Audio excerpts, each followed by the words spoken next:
All right, guys, we're back. Let's see if there's any comments. Riley's going to be going through them, throwing them up on the screen. See if there's any questions too that you guys have. I just talked for a long. I just realized I just talked for like 42 minutes. That's ridiculous. Tim Drinkwater says, Drinkwater is back. Drinkwater is here every single week. That shows dedication. He is an avid learner. Says cold calls, question mark, snail mail, question mark. Cold calls, question mark, snail mail, question mark. Great questions, Mr. Drinkwater. One of these days, Tim, you need to just come into the office and we'll just do this live together because you're always commenting and I love that. So cold calls, question mark, yes, strategically. And I've got the data to support it. We made over 10,000 calls like that video you just saw last year. Over 10,000 calls we made.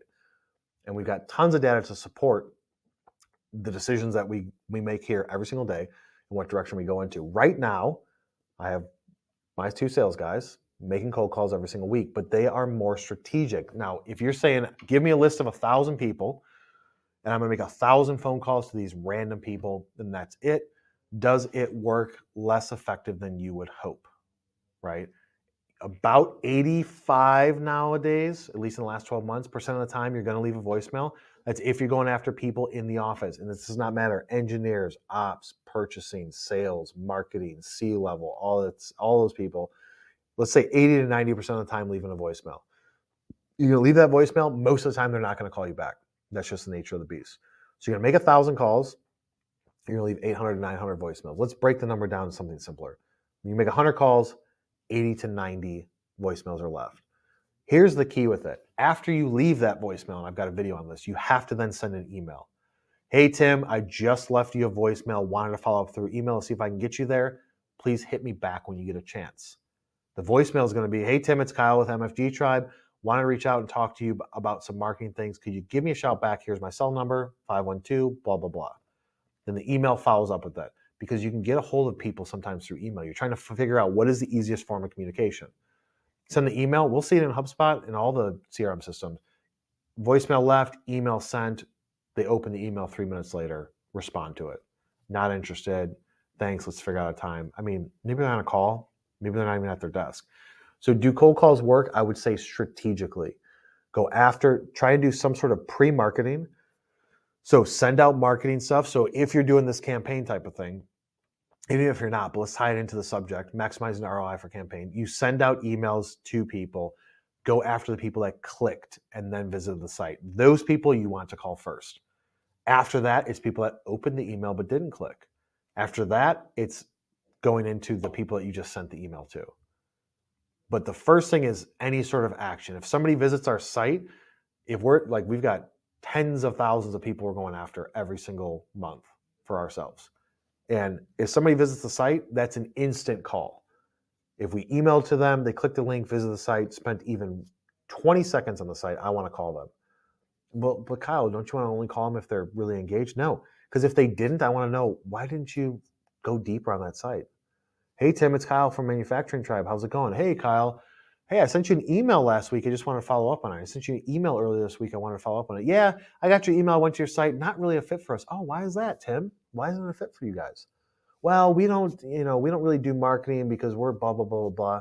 Okay, what do you guys do to generate revenue? How much are you guys growing? Just having a conversation. I'm trying to learn at that point. You guys always hear me talk about learning, listening, speak less, listen more. I'm just trying to ask questions to learn and listen to what he's saying to then understand. Because if I get a lot of people that are saying that, I'm starting to form a trend that these people in this industry, this people in this service, et cetera, this is what I've seen, how they do their marketing.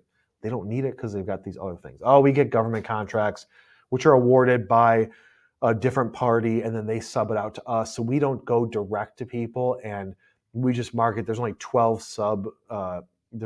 people that we get subs from. So we just market to them like every single day by having conversations. Okay, cool, not a fit. Totally get it, but I'm learning. So cold calls, yes, strategically. Snail mail, it can, man.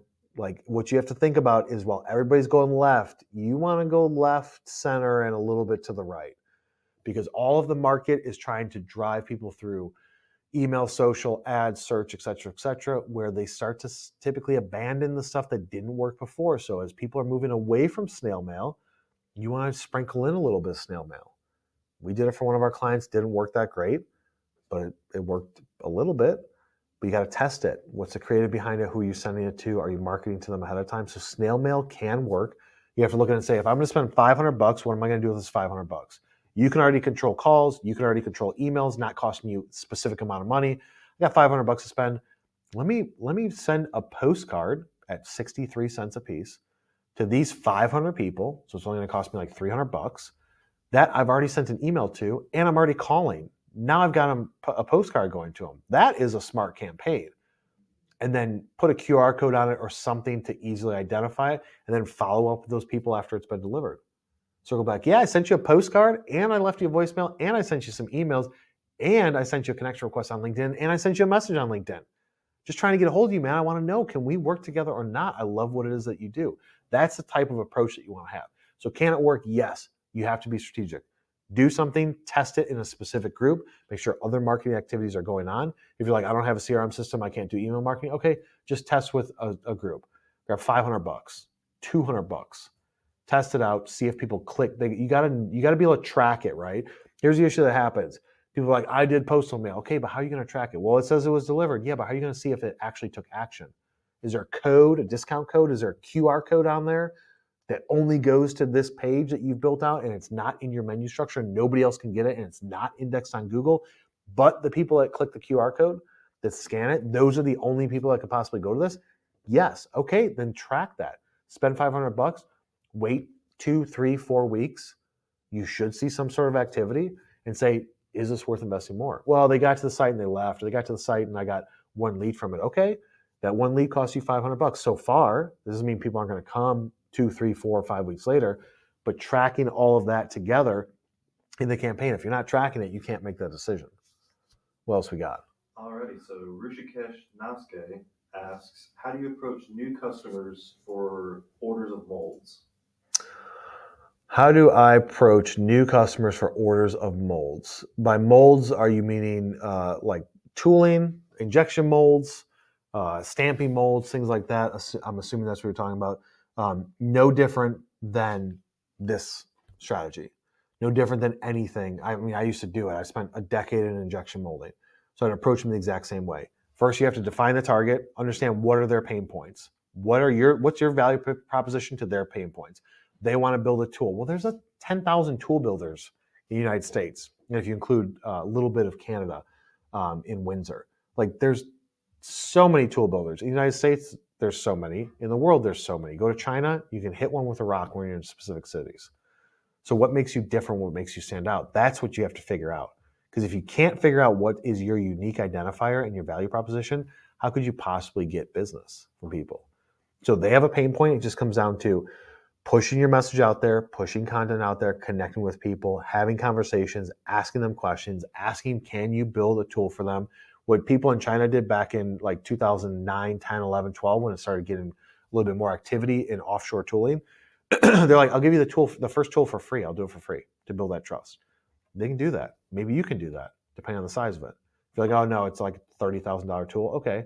What China did is they took, instead of building like a complete mold, they just did mud inserts, right? So just inserts to a frame. You have the frame. I'm going to do the inserts out of aluminum, short run production, going to get 100 pieces out of it. You can test the quality on it. Yeah, let's build some more molds together. So it kind of depends, but it does not matter if you're going after the target demographic. What's your value proposition? What's your unique identifier? What are their pain points? Do you have a solution to those pain points? Call them, email them, market them on LinkedIn, and just say, what's the top 3 issues you're dealing with your supply chain? Do you guys buy these types of molds? What's an issue that you're dealing with? Ask a question, listen, then respond. Do not say, we do these molds. These are our capabilities. We have this many machines. This is how many tools we made. If you want to buy something, let me know. That typically doesn't work. And depending on what country you're coming from and what country you're marketing to, a lot of that is just goes in one ear and out the other. People from offshore trying to sell to U.S. companies works less through email, works less through LinkedIn. Now, if you go to a trade show and walk up to them and say, hey, yo, I'm Kyle. I'm from China. I'm building offshore tooling. I want to talk to you about it. That's going to have a lot more weight. But just marketing from afar across the ocean, it's going to work less effectively. All right, and then this unknown LinkedIn user says, under your instruction, I made 26,000 calls last year. It was work. It paid off. It made me a better sales rep. And I did the math, and that's around 71 calls a day. Okay. I don't know who that is. I'm gonna have to see who that is under my instruction. 26,000 phone calls.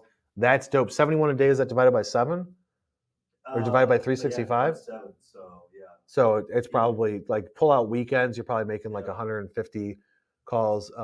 It is work, right? And you would not continue past call 5,000 if you didn't get some results, right? Am I right or am I right? That's just how it is. So I don't know who you are. We'll have to go through and see under my direction. Now, was that my specific direction? Did I tell you to do that? If it works, man. 26,000 phone calls, that is a lot. We had people who were working with 150 calls a day, 100 to 150 calls a day. That was a goal. That could be one of those people. That could be Mark. If that's Mark, Mark is a killer on the phone. He just slays. And that's what worked for them. That's what worked for him. That was the best tool that he had. He used it. He got results from it. It worked. But if you're not a master of your craft, if you're not diving deep into it and really embracing the tools that you have, if you're just like, oh, not the right people, wrong list, leads are weak, like it's just not gonna work out for you. But yeah, calls can work. Depends on the situation. I would never have my guys make 26,000 phone calls in a single year because we are selling something a little bit different, a little bit higher ticket item. Calls work strategically, but I would need a whole team, and I'm not funding hundreds of thousands of dollars a year for a team of cold callers because it's less effective for what we do. But depending on the industry, it can be the main player is making calls. And Setson from Mongolia is back, and she has a question. She says, "Thank you for sharing all this information. We are planning to launch an industrial website which includes machinery, tools, after service, and secondhand machinery sales. Could you please provide us with some tips for the launch?" So tips for the launch. Most industrial websites that are launched don't have proper SEO. So they didn't think about how are people going to find me organically. They just throw some images up there. Number one, you have to understand that you're trying to build trust from people, depending on what market you're selling into. You're trying to build trust with a market that does not know you at all. And so if they don't know you, the only way to build trust is to talk to them in the language that they're used to. And I don't mean literal language, I mean technology, the lingo, the things that they're looking for. Tell the story, build the trust. You are the expert. These are the things that you've done. These are things that you're going to do. This is what you focus on. This is your core value, et cetera, et cetera. Have your on-page SEO optimized. You make sure that your machining services page should not say at the top of the meta title, machining services dash ABC company. It should say medical device machine services. It should be some sort of SEO friendly search phrase keyword that you're trying to go after. That's typically where industrial companies fail. You need to have images, videos, and text. More and more text. Industrial companies launch a website and it's like barely any text. Do you think that you're going to convince somebody in operations or engineering to buy from you with like 12 images and 14 words? Not going to happen. They're too smart for that. They're not going to build trust with that. So you got to understand, who are you going after? If you're going after selling machinery and stuff, people are going to be smart. Now, if you're like, I sell the cheapest machinery, it's used machinery, it is the cheapest out there. What matters to those people is price. But you have to understand your target demographic, what matters most to them? What are they going to listen to? And if what they're going to listen to is price, then push price and have less words and just talk about, we get it for you this price, we service it after the fact, we support it, and we'll deliver to you in a quick fashion for this price. But there can only be one Walmart, right? There can only be one cheapest person out there. I don't think that's a route for anybody to go. But you have to figure out, what are they looking for? They're looking for a solution that can be delivered quickly, that is reliable, that has service after the fact, especially on machinery. Service is so important. I worked in machinery for a year. Part of the reason why people didn't get deals in that space is because they didn't have the service to support the machine. Cool, I'll buy this machine from you for $100,000, for $300,000, but your service team sucks. Whereas Toshiba or these other people, they have great service. So keep that in mind. I've got go through my YouTube channel, type in website, type in SEO. I've got videos on how to build a website, things that are important, and SEO, and I go deeper into it. We just did a live, what was it, a couple weeks ago, 2 weeks ago, on SEO principles. That'll tell you all about how you should build your website before you launch it. But if you don't have words on that and you're trying to convince somebody and trust them, you better get a writer to write those words and don't just use ChatGPT. Get somebody to write those words to build that trust. I appreciate you taking the time to watch this live from me. If you're watching on the replay, comments still work, man. Put them comments in there, share it, hit them blue thumbs on LinkedIn. If you're on YouTube, hit the subscribe button, turn on notifications. If you're not following me, go over to YouTube and follow me. And if you're on YouTube, head over to LinkedIn. If you guys want to listen to this, head over to every major podcast platform and type in industrial sales and marketing with me, and you can listen to this live. I appreciate you guys taking the time, engaging with me on this for the last hour, and I will see you on the next one.